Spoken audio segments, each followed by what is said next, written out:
All right, so we also got some crazy international news. So Ukraine says Russia has moved 80,000 troops to Borda in Crimea, and Putin won't talk. Yeah, I think Putin needs to he needs to smoke a joint and chill out, dude. Because holy fuck, dude. We were Doc and I were joking about it last night, in magic terms, like, dude, he's just pulling an aggro mood. He's making people reveal their hands. Like, what you Yeah, got? If you got a counter for it, play it now. Otherwise, this is what I'm doing. yeah, dude. He's really testing the waters, man. He I know stopped Joe right Biden's at the sick about border. this. Joe He's Biden so and his mad. son are sick about this. He's so mad, Ukraine? I bet. Joe Biden woke up in the morning. Ukraine? Not Ukraine. Fuck. We just sent all our money there. Oh man. Yeah, he's Dude. fucking pissed. I Bro. bet you his son enlist. He said, "No, we gotta go get that cocaine money. I need that. I'll shoot everybody." All right, so Ukraine's government said on Monday that requests by President I'm gonna butcher this. Wait. Volodymyr. Volodymyr. Where is it? Volodymyr. I'm I think pretty it's. sure. I think it's Volodymyr. Vladimir? Yeah. Zelensky.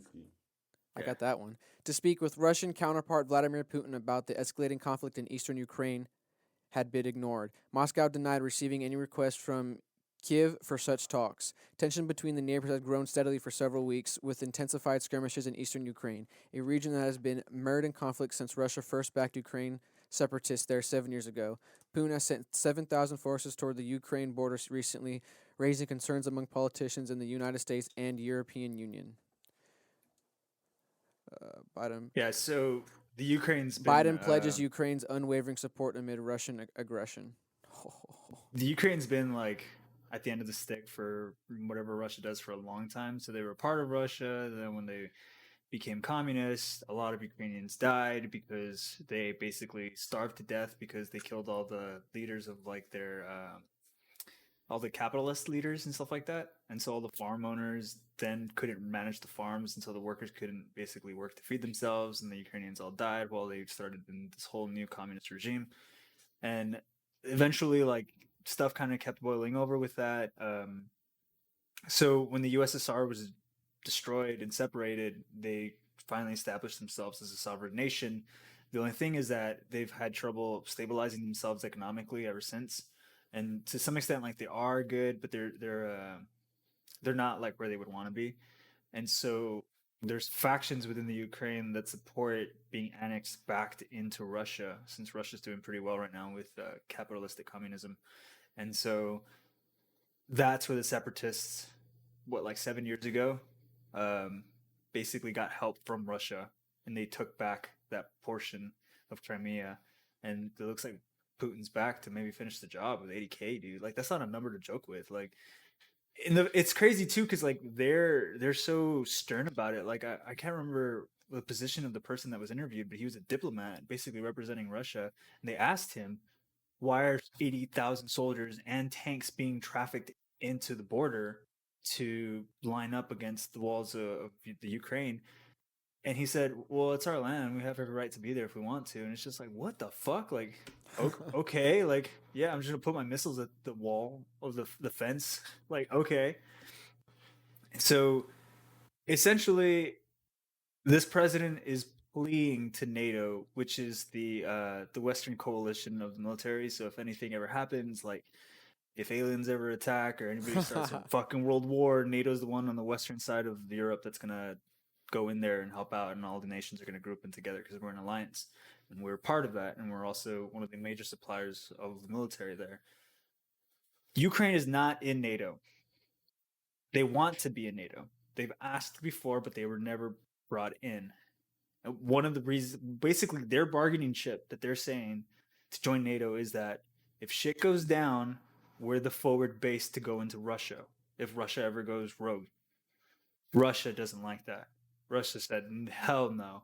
We're taking you back, and we're not going to give you the opportunity for basically to wedge us in from NATO. So, I mean, this might be a response to that. We don't know yet because nobody's made a move outside of mobilizing. But this president for the Ukraine is shitting bricks and asking for help, and he's asking to finally be joined into NATO. he's asking Biden directly in his administration to send soldiers. And I saw a CNN report too, where the guy is talking to the reporter, and he's just like, I don't have any more patience for supportive words. He basically says, he's like, stop telling me, hey, you got it, we're cool, it'll be fine. We're looking into it. He's like, I need fucking boots on the ground here now. And the shitty thing is, though, like, we just announced that we're getting out of Afghanistan in 9/11, 2021, and supposedly it's like an unconditional, like, I can't remember, extraction. So all the other extractions, when we said we were going to get out of Afghanistan, there was always a condition. It was basically like the violence rate had to hit a certain quota, and we never ever hit that quota. So we stayed in Afghanistan ever since. Now it's just a flat out, this day we're gone. We don't care anymore. Whether or not it'll happen, we don't know.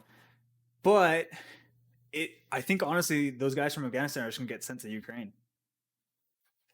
And that's like a whole other deal, because we'll actually have to see if Biden wants to go to war with Russia, because that's not something to fuck with. That's not rebels that are just kind of like straggling together and trying to defend themselves and like freedom fighters. Like, no, this is a mobilized military that's fully prepared to fight a first world war. So we'll see if they go over there. That's why the second part I think. Oh well, my final thought is I think Putin's trying to see if Biden will just pull them out of Afghanistan and send them home, and leave Ukraine alone, and maybe defenseless, and then he might make a move. You mean just sacrifice Ukraine and then eventually go like make a counter move? Is that what you're saying? I don't think we're gonna move at all, because honestly, you're like, saying just abandoning them. I don't He's think not Putin abandoning Ukraine. wants to. Yeah, he doesn't want to That's why conquer I the said world. right here. I think he just wants to take back the states from the USSR. Excuse me. And so I think he's going to just kind of like, with 80K, dude, like, he can take it. Like, he can take the country. He can just kind of move in and already have a vanguard to push in forward, and then just resupply routes, because he's already built the routes too. There'll be time of like trench warfare, because in the Ukraine they've already built the trenches where they're going to be fighting, and they're like yards apart from the other lines of the trenches where the Russians are right now. And dude, it's crazy. If you see the videos of the tanks being fucking trained into the border, it's just like massive, massive railroad train yard, like the huge transport trains, and there's just stacks and stacks of tanks, dude. 'Cause Russia has hella tanks, and they're just being sent to the border, man. So, in a fucked up way, like, if they really wanted to push hard, they could probably blitzkrieg, which is just send them the tank line first and push into the Ukraine, and from there take a good chunk, maybe even all of the state. So I genuinely think that he's just testing Biden to see if he'll send troops that way, to see if it'll be left defenseless, and then he might just take it, because it doesn't seem like he would lose much taking the Ukraine. So do you think, despite Biden's support or not, he's still going to try to take it?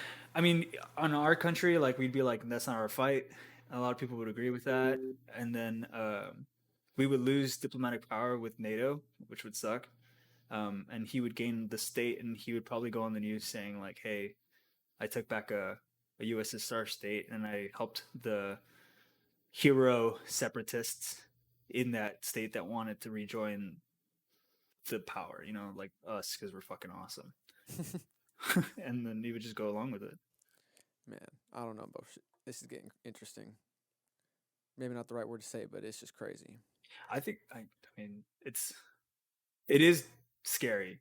It's just, and you're right. I actually think that's a good word. Interesting. That's usually the word I use when I don't know, like, if it's good or bad. It's just something that's happening. Yeah. And it's just interesting. It's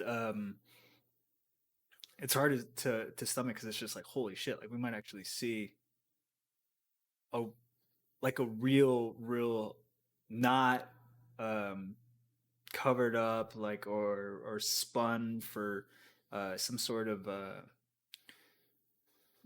like, what's the word I'm looking for? Some sort of virtue act. Like, this is just straight conquest. Like, this, he's just gonna go and he's gonna take it.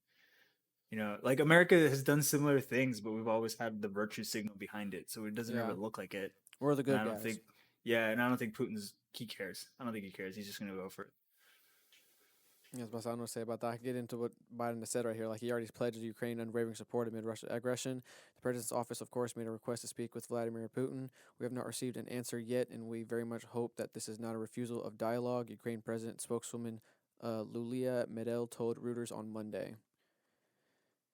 She told Russia's Interfax, a news agency, that the request for talks was sent on March 26 after 4 Ukraine's servicemen were killed by shelling in the country's east. Kremlin spokesman Dmitry Peskov told reporters that he hasn't seen any requests in the past several days. So yeah, it seems like Putin, he's made up his mind. Yeah. Dude, I and guess what's every- 40 in a lot of the Ukraine, world's 40 still in recovering Crimea. too, so a lot of people are like, fuck, are we really gonna send people over there like in the middle of the it's the tail end of the pandemic, so he's probably like vaccinated a good portion of his military, but other countries are still trying to like use the military to stabilize their countries because I mean almost every country rioted. And he's just like, nah, it's time. I'm gonna fucking move. Go. It's fucking wild, man. Yeah, just further escalating. The current is escalating is also further straining U.S.-Russia relations. Yeah. You right there it says US military aid is a matter of survival for Ukraine. Yeah. It's like fuck, man. Are we gonna back them up? Like This is going to be shit. well, I'm probably going to Yeah, be keeping up with this. You and I are probably going to be keeping up with this because this is crazy. we'll see what happens, man. I mean, when Obama was there, Obama just increased the sanctions and he didn't actually send the military. And they eventually took Crimea. So I think Putin's betting on that to happen again. And we'll see how it goes down. But yeah, that's the crazy thing that's happening over in I think this is what, Western Europe right now? Yeah. Okay. Yep. Maybe Eastern. Yeah, Eastern. you're right. Because Western Europe's more towards Yeah. like Britain and all that stuff. Yeah. Yo, so thanks for watching a clip of FDT. If you like what you heard, be sure to subscribe, like the clip, leave a comment, and check out our page for more content. Tune into full episodes of FDT released every Friday on Podbean, iTunes, and Spotify. Peace.